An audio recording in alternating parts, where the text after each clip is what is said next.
Hello and welcome to the Financial Wellness Hour. I am your host, Hirsch Serman, and I'm thrilled to have you join us on WGSN-DB, the Going Solo Network. This show is for those who are wanting to learn more about creating financial wellness, and we're going to look at different life cycles. We're going to explore them both financially and emotionally, because personal finances are actually more about the emotions associated with your money and not the money itself.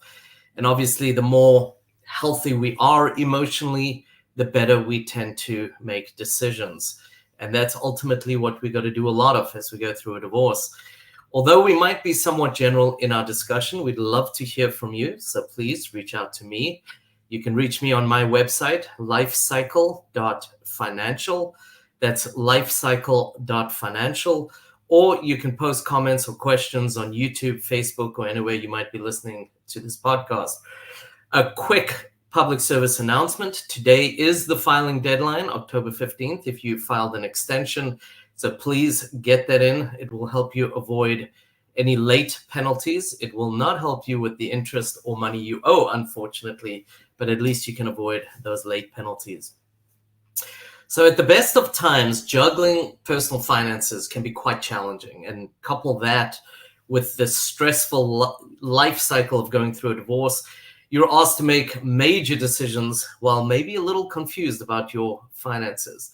For most, divorce is an unfamiliar process, a difficult process for many, and we're going to have, a lot of decisions that we got to cover, both covering our short-term and our long-term financial wellness for ourselves and for our family and for our future. So having an objective voice to walk the process with you, test your reality, help you communicate clearly is a gift and brings clarity. My guest today is Lisa Lisser, who is a divorce coach, the founder of LZL Coaching, has a podcast of her own. So a lot of insights that she's going to be bringing.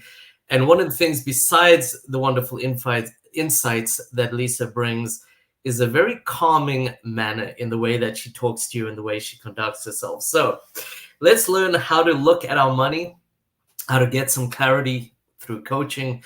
Lisa, it's great to have you back on the show. I appreciate you joining us. Oh, it's my pleasure to be here, Hirsch. Thanks for inviting me. Absolutely. So one of the things I always ask people, because I think it helps a lot in showing the passion and reason why they do what they do, I'm going to ask, can you share a little bit with the listeners as to your background and where your passion comes from? Sure. So, like many of us, my background has had its twists and turns. So I started out as an attorney at a big firm. That was the beginning of my work life. But I left the practice when I started having children. I was working really long hours, and I just decided that for me, I wanted to become a full-time mom. And that's what I did for many years. I in addition to momming, I also did a lot of work in Jewish philanthropy. I became a public speaker. I became a fundraiser. I did program design and curriculum development. So I filled my life with lots of real meaningful work to me. And life had its twists and turns. And I got divorced, and that was a challenge. And it was not the image of what I saw for myself. So I went back to work, but my work at that time was focused more in the Jewish philanthropy world. So I did development work. But then I realized that there was something missing, and I went back to school. And when I went back to school, I went back to school for Jewish education. And I really wanted to teach Jewish adults what was the wisdom in our tradition, specifically about spirituality and how it could impact our lives today, how we could find those questions, the answers to the questions, and more questions about what we were looking for. And what I realized was that in that work, there were spiritual tools that could have helped me when I was going through my divorce. And I put that on a shelf because I thought it was something I wanted to use, but I didn't know exactly how. So I went deep into Jewish education. I wrote curriculum. I taught kids. I taught adults. I did a lot of that work. And then I heard about this thing called divorce coaching. And I'd never heard of it. And when I was going through my divorce, I thought, wow, I really could have used that guide on the side. So I flipped my career. I went into divorce coaching full time, and I trained and got certified as a divorce coach. And in this way, I blended all of my skill sets, my legal background, my divorce experience, my spiritual counseling, and my Jewish education to sort of blend those tools to support people going through this really hard time of divorce, which could be the most disruptive moment in their life to date, Right. and help them walk that path. So I just got to cover a few things I think are so important of what you said. The number one is spirituality. I mean, I joke around. You've heard me say this before. I'm this cold, heartless MBA, CPA, CDFA, right? I used to laugh at self-care, and then I went through my divorce, and it changed my life. It helped me get through it in a very different way. That spirituality is so important. I think so many people are missing that connecting outside of yourself and being able to get grounded and be able to get focused. It's real difficult going through a divorce at times to be focused, to really think of the future. And you were talking about seeking answers to questions. There are a lot of questions through the divorce world. So I think all of those pieces that you put together culminate into a very powerful offering of being able to help people through a lot of the things that are so desperately needed. Yeah. And I'm sure, by the way, firstly, I'm sure that you get a lot of people looking at kind of sideways when you say, oh, I'm a divorce coach. Like, what? Many people haven't even heard of a divorce coach. And I think a lot of people that have, they really don't understand the role that a divorce coach plays. So I'm going to ask, with all of that in mind, can you tell us a little bit about what is divorce coaching? What do you do? How do you help clients? Because I think getting some focus and understanding on that will bring clarity for people how to use someone like yourself and how important it is. No, 100%. People do not know what divorce coaching is or how to use them. A divorce coach is that person who strategically walks you down the path and helps you make the best decisions for you in your divorce.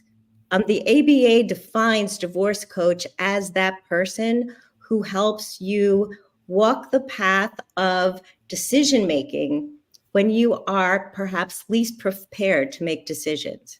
Like in every other disruptive life experience, you're counseled, don't make big decisions.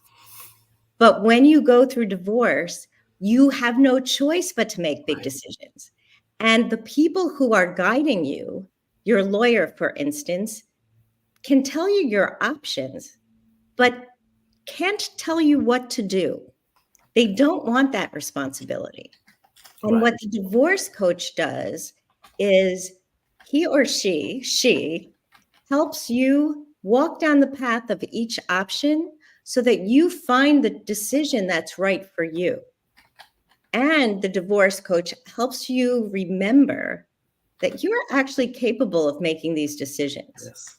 In many cases, you've forgotten that you have that power, or you've been told a story by the spouse that you are separating from that's been telling you, you don't know how to make decisions. You're not a smart person. You don't know anything about money. You don't know anything about child rearing. You don't know anything about that Phi Beta Kappa certificate on your wall. You're really not that smart. Right. Or whatever the situation may be, you're coming out of a traumatic situation and you've forgotten who you are. So the divorce coach helps you remember who you are and take off years of messaging that have disowned your internal power, and the divorce coach gives it back to you. And I would say one of the things that that I said is pretty much every client. Do you remember who you are?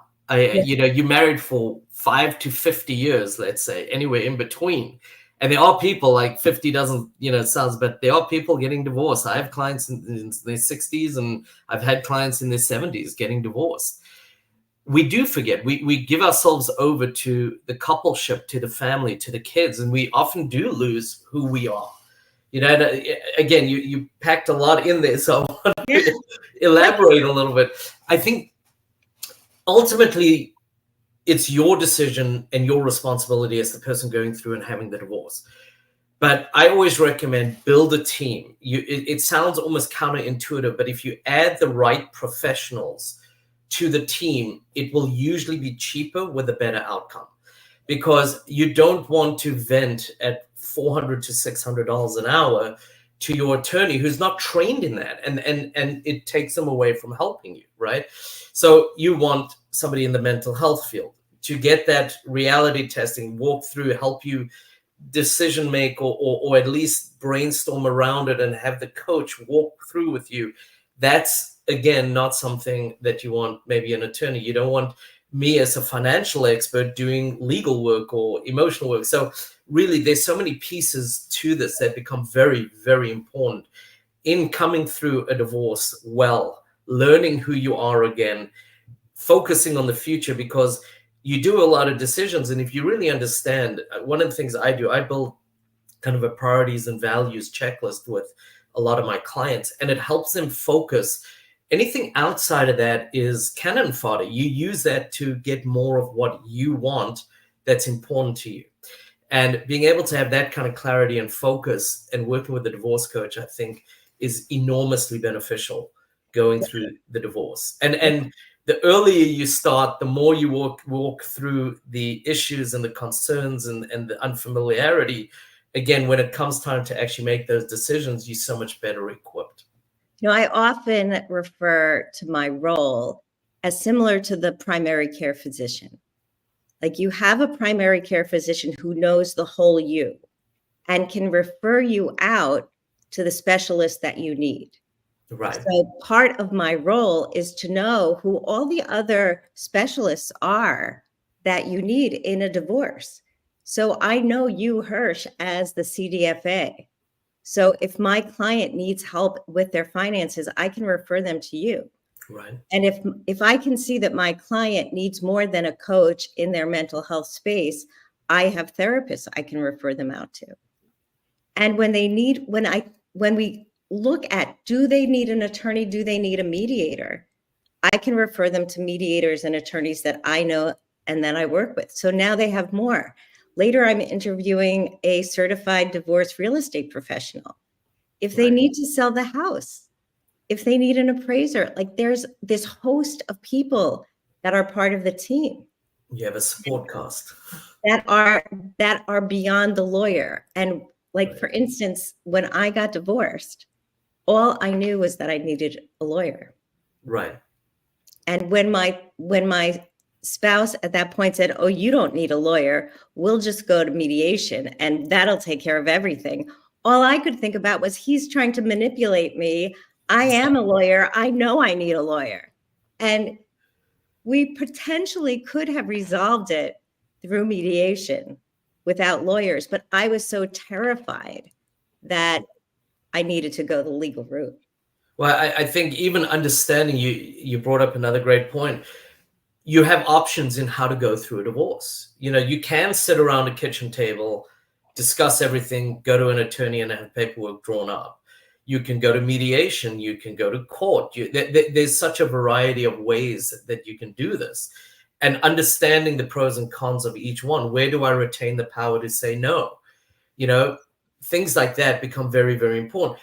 That helps you even pick the right professional. Because I tell people all the time, when I refer a professional, I say, I vetted them technically. They're great at what they do, but they're still going to be the right fit.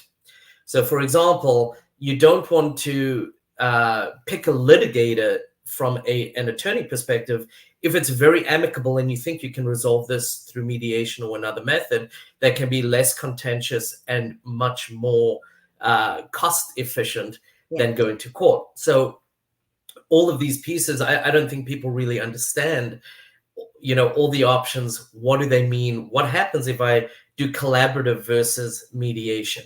Collaborative is a great process for the right people, Right. not right for everybody, right? They say if you go to a surgeon, you're going to get cut. If you go to a rehab doctor, you're going to get rehab. It's a similar approach often.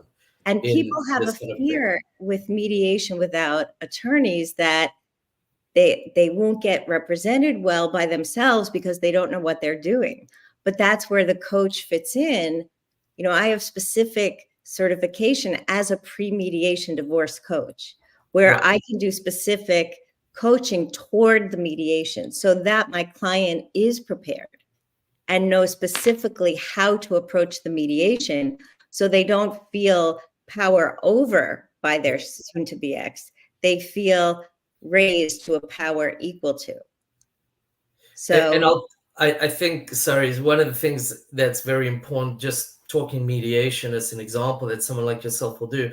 I think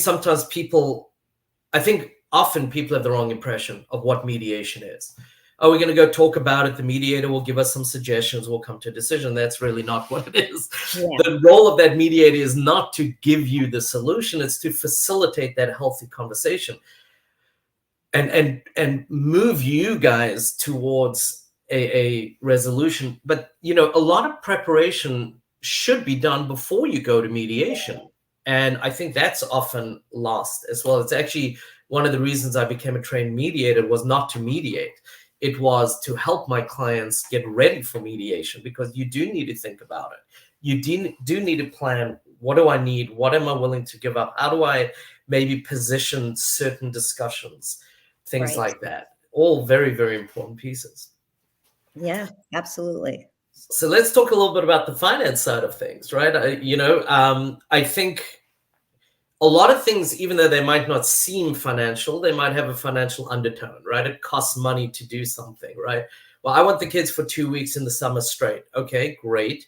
There's a cost for that because you might be going away, or there might be more, we're going to eat out more, whatever it is.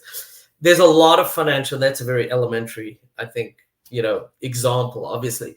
So what are some of the issues, some of the struggles you see people facing? And this, often this is different at different stages of the divorce as well. So when people come to me, sometimes it's as basic as they don't even know how much money they have. Yeah. They get an allowance from their spouse, and they feel like they're going to be cut off if they even say the word divorce. And some of them have been cut off. They have a bank account that's joint, and the spouse puts money in, so they have only a certain amount of money they could spend each month. So they're terrified. They're in a financially abusive situation to start. So that's often the first financial issue that happens when I meet my clients. Right. And that's really challenging. With that, I think, the spouse that makes all the money makes it seem like it's their money and you never contributed financially. That's another thing that I see a lot of, right? And I try to put a perspective to that, right? You have 3 kids and we didn't have to pay for daycare. Well, that's $50,000 or $60,000 sometimes through the year. And that's after tax. So that $50,000 might be $75,000, right? That you've now just contributed without really thinking about it, right? There's a lot of value that non-working spouse does contribute. And I think that needs to be recognized. Obviously, the power-hungry person's never going to recognize that. Something to think about. But the other thing that people... I can interrupt you. I love how you just monetized the caretaking for the kids, because that's a very concrete way to validate the stay-at-home parent who has felt invalidated. Correct. What I shared with a parent who said, my husband just thinks I'm a leech. I said, the reason that we have this alimony in our law is because the society believes that women the mother contributed to the family. Right. And society believes that there needs to be a system of support for the non-working spouse. So, but it's much easier to quantify it by saying childcare costs X and you saved the family X dollars by staying at home. Yeah, no, there's a lot of ways. And I will say when I bring something like that up, it's amazing to see how much validation my client will feel when you bring that, because they've been sometimes for 20, 30, 40 years been kind of beaten into believing, and I don't mean it physically always, it's very often emotionally, that, they're not contributing. I'm doing everything. You're just here. You're just a stay-at-home parent, right? I mean, there is so much that is engrossed in that becomes so important. I do want to come back to this. I just realized we are so over on going to a break. But when we come back, I do want to talk a little bit more about the issues, the concerns, the struggles, because they're very real. You're not going crazy, and we'll cover that more when we come back. But before, can you just share, how can people get in touch with you, if they want to learn more about your services? You can find me at lzlcoaching.com, and you can make a 30-minute complimentary discovery session with me right on my website, or you can email me at lisa@lzlcoaching.com. And we'll be right back. Thank you.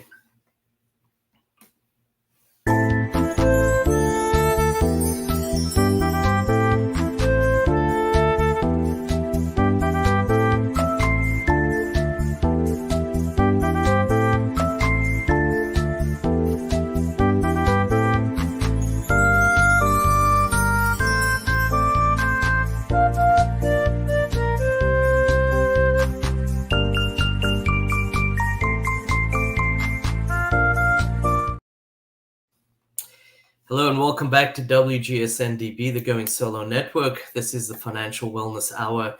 I am your host, Hirsch Serman, and today we have Lisa Lisser, the founder of LZL Coaching, a CDC-trained divorce coach and podcast host, joining us. I'm going to recap. There's no way I got everything we spoke about in those first 20 minutes.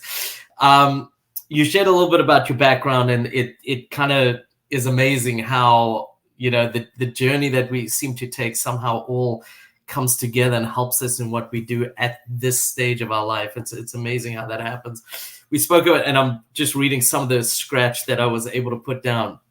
What is a divorce coach? How a divorce coach will walk the path with you, reality test, help you make decisions, help you understand the capabilities that you thought you had lost almost as well. We spoke about some of the financial issues and the struggles that you see. We're going to come back to that. The financial team, or should I say the professional team that you want to put together, the emotions, how big they are in all of this. And as you said, usually how you are told, don't make a large decision in a stressful time. And here you are forced almost into making the biggest decisions in a very unfamiliar and very stressful process. We spoke about how questions come up, how we search things, whether it's spiritually, whether it's the answers to divorce, it's what's my life going to look like afterwards.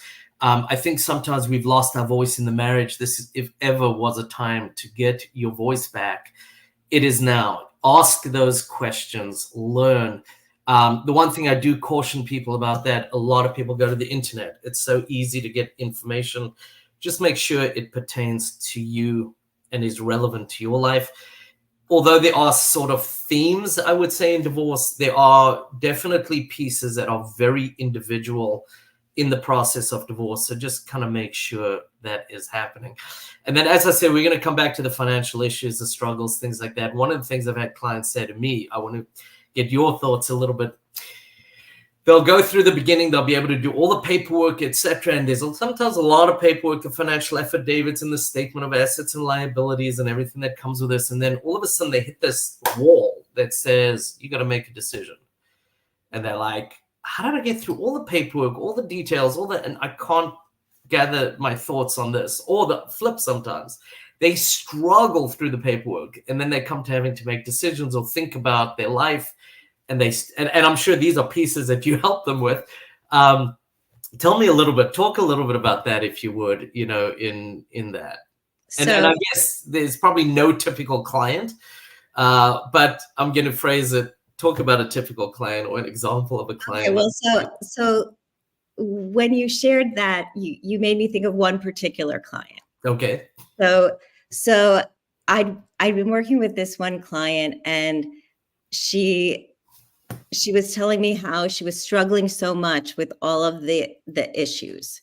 And, but what it sounded like to me was that she was getting close to the end, right? She had done all the paperwork, the settlement was almost final, that all of the issues were close to being resolved.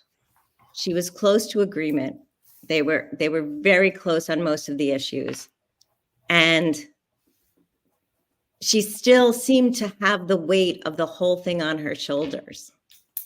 And I looked at her and I said that, I said, what it seems to me is that as it gets close to the end, could it be that you're afraid of taking that first step forward when it's over? And she looked back at me and then just took this deep breath and sat back and said, I think you got it. Because the whole idea, like, you're in this place that feels interminable. Like you're never going to be outside of the whirlwind of the divorce. And then you're closer and closer and closer to it being over, to like selling the house, to moving to a new place, to getting a job, to taking care of your children. And it's all new. Yeah. And you're stuck. But the thing is, you're not really stuck. So that's what I share with my clients. Like, for the first time in years, maybe decades, you're looking at an open window. And that's like, I hear exactly what you're saying, because it can seem very daunting. I've never done this before. Like we were talking about the finances, and you said people don't even know their finances, right? Yeah. And I actually, over the years, created a program called Who Am I Financially? It runs through several pieces of your financial life, because people really didn't know who they were financially because their spouse always took care of it, right? We kind of divide and conquer as a couple. I'll take care of this, you take care of that. And I've had people apologize all the time. And then we run through and I educate a lot. And, let's talk about a budget. Let's talk about your net worth. Let's talk about reducing debt or staying out of debt or whatever the cases are. And they get to that point where they're not quite sure they're ready to take it on. They know they've learned a lot. They don't think they've learned as much as they do, or whatever the case is. And I think, there's always something that in life that we're not going to know, that we're going to be unfamiliar with. But I think, and I'm sure you do this, I try to help people understand, don't look at what you don't know, look at where you've come from and how far you have come. Because that can be incredibly actually empowering and liberating. It's like, yeah, I've got this because, 6 months ago, I didn't even know how much money we had. Now I know all the players in the, I know the Roth, the traditional IRA, the differences, how I'm going to do that, the whatever it might be, right? The decisions that I've been making now for the last 6 months that I would never have even thought about. Those are huge steps moving forward. They're huge steps. And sometimes I use some really coachy language. And I say, so tell me, what are your wins? Before we go into what's keeping you stuck, tell me, what are your wins? And when they start to enumerate the things that are better, all of a sudden, there is a new awareness. Right.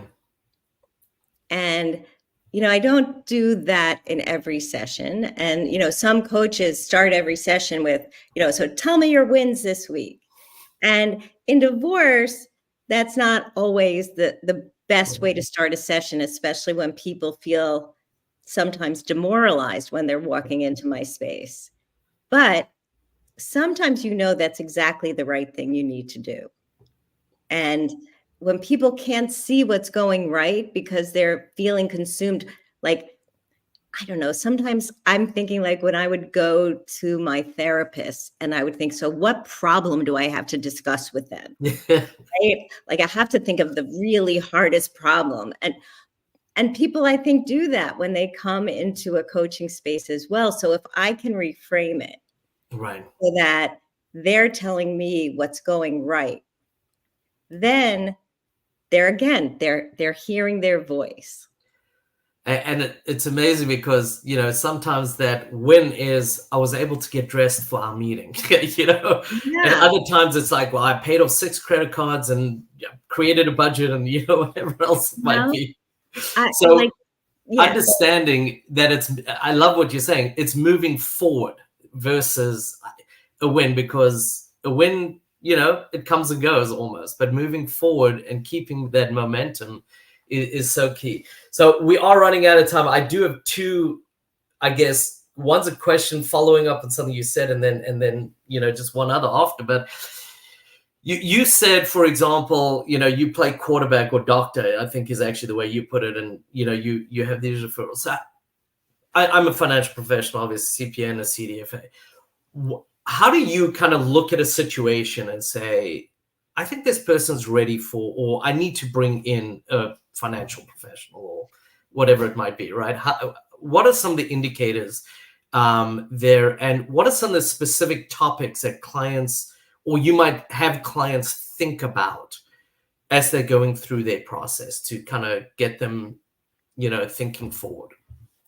So sometimes a client's financial story sounds fishy. And I hate to use that word, but Right. My client tells me that they had to sell the house because her husband told her they were going bankrupt. And they had to move in with her mother, Right. whose house they owned. So that was Okay. a second property. And her husband was a financial professional. And then at the next session, she tells me that their troubles started when her husband got $1 million signing bonus when he went from one firm to another. So now I'm hearing that Right. there's like a financial inconsistency. So I'm like, do you have a CDFA? I think that's what you need. Yeah. And so that's when I bring someone in. Now, every situation isn't like that, but sometimes I hear from clients who don't have a handle on their financial situation. Their husband has been totally responsible, and though they're on an allowance. And I'm like, I think maybe this is the time for a financial advisor. And so that's when I bring someone in. Right. And even if they only have their tax returns and that's the only thing they have access to, you can find out a lot of information from a tax return. And I have learned that. And I've learned that a CDFA can learn a lot more sometimes than a forensic accountant who's hired by an attorney. Right. And so when I'm balancing what can my client afford, or what does my client think she can afford? And I do have male clients, but most of my clients are female. Then I look at the CDFA first and the other professionals later. Right. So that's when the story sounds inconsistent. Right. And that's when I think they need to have some financial guidance. No, it makes sense. Makes a lot of sense. And what's frustrating is I feel that the lawyers should also do that. And I say that from personal experience. 12 years ago, my attorney never told me I needed a financial advisor, and I never had one until 5 years ago. So I know that I left money on the table. Now, I'm fine, but when I look at based on what I know now, if I was, backseat driving or whatever, the word is, I forget, but it could have been different. And so I want my clients to not have that backward view. I want them to take charge now. And I think sometimes it's also just the reassurance that, sometimes I don't know if there's something going on. Yeah. And, and I'll tell you, from somebody who does both CDFA work and forensic work, I will never, and I tell clients this all the time, I can never guarantee I'm going to find something. I can tell you that most people think they're a lot smarter than they are, and they tend to do what the guy next door did. So a lot of things really do pop out pretty easily, pretty quickly. Yeah. But you can never actually guarantee I will find something if there's something there. That's number one. I think the other piece is sometimes just the education of it. If I deal pretty much exclusively with women, not by design, by default, because that's usually the situation where the husband is usually the one still managing the finances. Doesn't mean they're doing it well by any means, but I find that sometimes they need to understand a budget, maybe not know dollar for dollar where it's going, but understand a budget, understand your net worth. Those are things that are important. I had one client, and then we really do have to wrap up. I had one client who said to me, I'm going to come out with about 1.8 million. That's pretty good, right? And I said to her, I don't know. And she looked at me like, you're the finance guy. What do you mean? I said, are you going to spend $250,000 a year, or are you going to spend, $100,000 a year? Because at $250,000 a year, you got about 7 years.